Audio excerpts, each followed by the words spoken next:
बहुत ही दर्दनाक हादसा हुआ है लाल किले में। जिन लोगों ने मारा जो अपराधी हैं और जो लोग मरे जिनका कोई कसूर भी नहीं था, जो विक्टिम्स बनते हैं, क्या इन दोनों के बीच में भी कोई कार्मिक टाइज होते हैं? कभी कभी हाँ, बिल्कुल होते हैं। जो ऐसी डिस्ट्रक्टिव सोल्स होती हैं, वायलेंट सोल्स होती हैं, तो ये पनिशमेंट फेज में जाते हैं या हीलिंग में, या फिर से इनको चॉइस मिलती है कि आपको कैसा जीवन लेना है? देखो, चॉइस तो एकदम से नहीं मिलती। जघन्य कृत्य करके गए, इतनी डेंस नेगेटिविटी फैला कर गए हैं।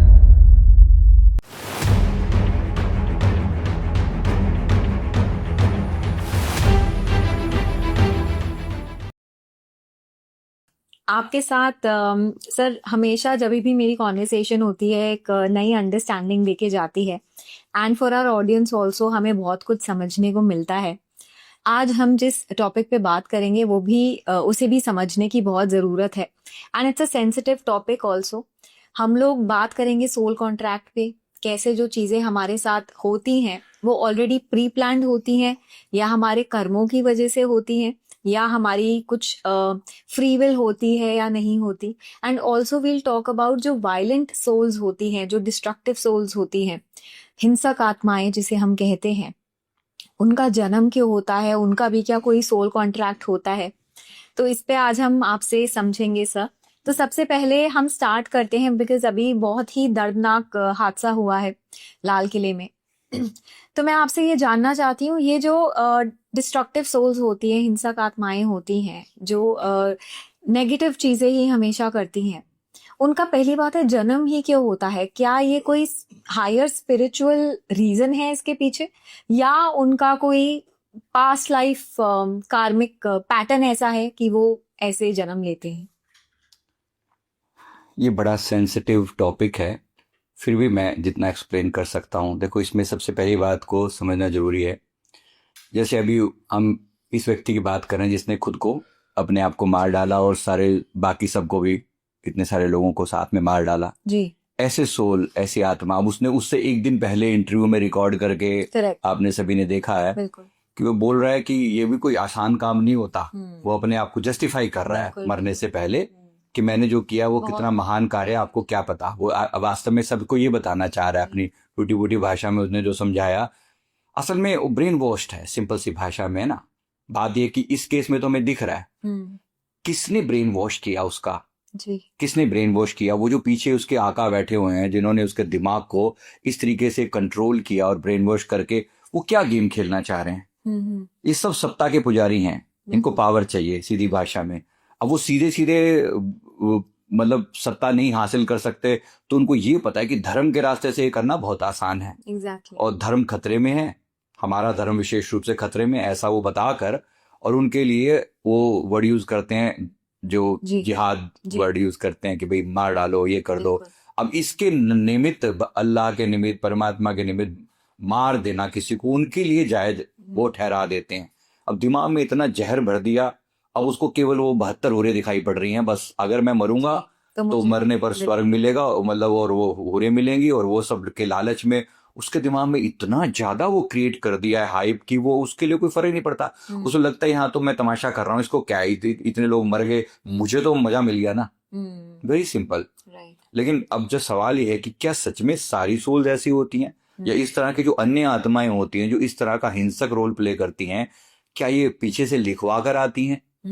अब देखो, इसका मैं अपने एक एग्जांपल के साथ बताता हूँ। मेरे एक क्लाइंट हैं जो बहुत ही हिंसक प्रवृत्ति की चीजों से गुजर रहे हैं। अच्छा। बहुत एग्रेसिव हैं। अच्छा। उनका ट्रीटमेंट चल रहा है, हो रही हैं चीजें, हम भी अपने लेवल पर हीलिंग भी कर रहे हैं। इनका हमने पास्ट लाइफ देखा, मतलब ये एक विक्टिम सोल है। विक्टिम सोल का मतलब है कि हमने देखा कि ये पिछले जीवन में दो कबीलों के बीच की कोई लड़ाई थी जी। किसी लड़ाई में इनका पूरा परिवार जो है वो बिना कारण के मार दिया गया। मतलब एक कबीले का दूसरे कबीले से दुश्मनी, उसने अटैक किया और परिवार के सारे लोगों को मार डाला। ये कहीं बाहर था, जब ये वापिस आया तो इसने देखा और इसके मन में इतनी हिंसा है, मैं उनका बदला लूंगा, बदला लूंगा। बदला तो नहीं ले पाया, लेकिन उस आग में, मतलब उस एग्रेशन के साथ वो मर गया। अब वो एग्रेशन वाली आत्मा अब यहाँ पर आई है जी। अब वो जो आत्मा है इस जीवन में आकर वैसे ही बदले की भावना के साथ वो बैठी हुई है। मतलब अनहील्ड ट्रॉमा है उसका खुद का, जी एक ये पॉसिबिलिटी होती है, मैं एग्जाम्पल बता रहा हूँ, एक ये जी पॉसिबिलिटी है। दूसरा, रावण जैसा सोल कॉन्ट्रैक्ट, रावण जैसा, यानी उस केस में क्या होता है कि अब देखो भगवान राम को एक रोल प्ले करना है, जी यानी प्रकृति में एक घटना घटनी है, उस घटना में किसी को एक नेगेटिव रोल प्ले करना है। जी रावण को एक रोल प्ले करना था, रावण के बिना रामायण कंप्लीट नहीं हो सकती, बिल्कुल है ना। अब उसने चुना, उसने अपने आप को पेश किया कि मैं इस नेगेटिव रोल के लिए तैयार हूं। तैयार।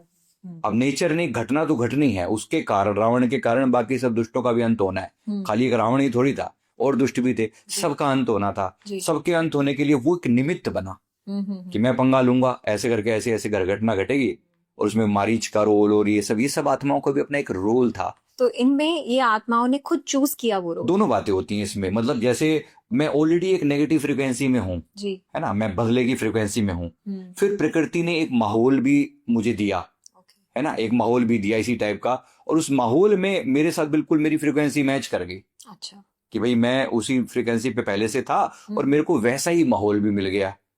तो ये दोनों बातें मिलकर उसने वो अपना उस कॉन्ट्रैक्ट चूज किया, ये चुना कि मैं ऐसा रोल प्ले करूं, मैं ऐसा बन जाऊं। ऐसा भी रोल प्ले करने वाले लोगों की कमी नहीं होती। तीसरा ये भी होता है कि जो ये आकस्मिक घटना भी होती है, मतलब जैसे प्रेजेंट लाइफ की घटना। अभी इस केस में क्या हुआ है, जैसे उदाहरण के लिए यहाँ पर, जी अब इसका ब्रेन वॉश किया गया है इस बंदे का और अन्य बहुत सारे लोगों का। इनके यहाँ पर ये बड़ी कॉमन सी बात बिल्कुल है ना। जो व्यक्ति भी दूसरे पर कंट्रोल करना चाहता है वो सीधे सीधे तरीके से नहीं कर सकता, तो वो ये तरीका अपना रहा है कि इनका ब्रेन वॉश करके इनको किसी ऐसी झूठे दावे के साथ जोड़ दो कि तुम्हारे जीवन का सब, तुम्हारे जीवन में सब खतरा ही खतरा, सब बुरे बुरे लोग हैं, तुम ही अच्छे हो, और तुम जब अपने आप को कुर्बान कर दोगे, तुम अपने आप को, तुम मर जाओगे तो तुम संसार का बहुत बड़ा भला करके जाओगे। जी बचपन से ये बचपन से इनको ट्रेनिंग दी जाती है, ब्रेन वॉश ऐसे किया जाता है। जी अब ये प्रेजेंट लाइफ की घटना भी है, यानी ये भी हो सकता है कि प्रेजेंट का ही सिर्फ इसी जीवन में इन्हें नई घटना क्रिएट की हो। अब इस केस में जो उनके आका हैं जिन्होंने इसका ब्रेन वॉश किया, ये सब गंदे तरीके से कल्प्रिट है। मतलब जब इनका समय आएगा तो इनकी जो सजा मिलेगी, परमात्मा जब इनका हिसाब किताब करेगा तो वो भी बहुत बुरा हिसाब किताब होगा। जी ये सब एक पैटर्न का हिस्सा है। तो 2-3 बातें मैंने आपको अलग अलग पैटर्न में बताई, राइट? जी जी जी अच्छा, ऐसा भी होता है सर कि यूनिवर्स कॉन्शियसली कुछ सोल्स को चूज करता है ऐसे डार्क रोल्स के लिए, ऐसा कभी नहीं, देखो ऐसा, जैसे सपोज इसमें इसका मतलब ऐसा समझो कि भाई एक समय ऐसा आ रहा है जहां पर, एक समय ऐसा आ रहा है जहां पर नेगेटिव चीजें प्रिवेल करेंगी। जी जैसे कलयुग का मतलब भी क्या है, आने वाले टाइम में ऐसा हम देख सकते हैं, है ना। अब जो सोल, जो आत्माएं पहले से उसी फ्रिक्वेंसी पर वाइब्रेट कर रही थी, जी जो थी ही उसी टाइप की नेगेटिव फ्रिक्वेंसी वाली, तो ऑटोमेटिकली एक्टिव हो जाएंगी, वो अट्रैक्ट करेंगी इस चीज की वजह से। अच्छा ऐसा हो रहा है, मतलब कैसे धोखे की फ्रिक्वेंसी ज्यादा एक्टिव है, सत्ता की फ्रिक्वेंसी ज्यादा एक्टिव है ना। कोई किसी के साथ, मैं किसी का एग्जांपल बता रहा हूँ, जैसे एक सोल जो है, एक लेडी जो है, उस दिन मतलब वो अपने, उसके पति ने उसको कुछ बुरा भला बैड वर्ड यूज करके, उसको बहुत गाली वाली देकर ऐसे करके, और उसको उसने मेरे को बताया कि ये हमारी क्लाइंट है, उसने मेरे को बताया कि ऐसे करके मेरे हस्बैंड ने मुझे बहुत एब्यूजिव वर्ड यूज करके मेरे को, तो मैं अपने हस्बैंड के बारे में बहुत उल्टा सीधा नेगेटिव सोच रही थी कि बहुत बुरा आदमी है ये, ऐसा वैसा वैसा वैसा वैसा। और तब से उसने कहा कि मेरा माइंड जो है ना बड़ा, उसके बाद से मतलब मेरी तबीयत इतनी ज्यादा खराब रहने लगी, मैं लगातार डिप्रेशन में आती चली गई, एक घटना के कारण। अब मैंने जब उसकी एनर्जी को चेक करके देखा तो उसकी एनर्जी में एक शैडो स्पिरिट मुझे दिखाई दी। अच्छा शैडो स्पिरिट दिखाई दी। वो शैडो स्पिरिट कौन थी, जब उससे कनेक्ट करके देखा गया उस स्पिरिट के साथ कि ये कहाँ से आई है, तो उसने बताया कि ये वो एक सोल है, वो भी एक स्त्री थी, वो भी अपने पति के द्वारा सताई गई थी और वो उसके आसपास में घूम रही थी। जब इसने देखा कि ये उसी सेम फ्रीक्वेंसी पे वाइब्रेट करने वाली एक सोल तो अपने पति के प्रति वो जो कर्स कर रही है, उसको बुरा बोल रही है, इन दोनों की फ्रीक्वेंसी मैच कर गई, तो वो सीधी सीधी इन दोनों की फ्रीक्वेंसी ज्वाइन होगी। मतलब उसने इसके ऑरा में एंटर कर लिया, इसके ऑरा पे कब्जा कर लिया। अब ये घटना भी मैं आपको जैसे बता रहा हूँ, अब वो एक एग्रेशन की फ्रीक्वेंसी के साथ कोई व्यक्ति पहले से जी रहा है, आसपास में नेगेटिव चीजें मौजूद हैं, उसने उस फ्रीक्वेंसी के ऊपर सीधा सीधा अट्रैक्ट कर लिया। तो ये एक तरीके से आप ऐसा भी रोल होता है। कभी कभी मैंने यूनिवर्स वाली बात करी कि भाई जैसे राम जी की जब जीवन कथा लिखी गई तो एक रोल खाली रहेगा, भाई रावण कौन बनेगा, वो भी एक बात है ना, जी सोचिए। जी और रावण क्या है, वो पहले से तैयार है इस बात के लिए, भाई भगवान के हाथों मेरा वध होगा। अब इसको हम पॉजिटिव वे में दिखा रहे हैं जी कि भाई मेरा वध भगवान के हाथों से होगा। वो जानती है वो सोल कि ऐसा होने से उसका भला होगा। बिल्कुल ऐसा भी हो सकता है कि जी उसका भला हो, उसको लगे कि मेरे ऐसा रोल प्ले करने से इसका भला होगा, मतलब ओवरऑल जो है संसार का भला होगा। जी क्योंकि राम कथा तभी कंप्लीट होगी जब रावण बीच में होगा। बिल्कुल तो ये भी हो सकता है कभी कोई ना, ये रोल भी। तो कुछ चीजों का मेल होता है, मैंने आपको सारे एस्पेक्ट बताए रहे। जी जी जी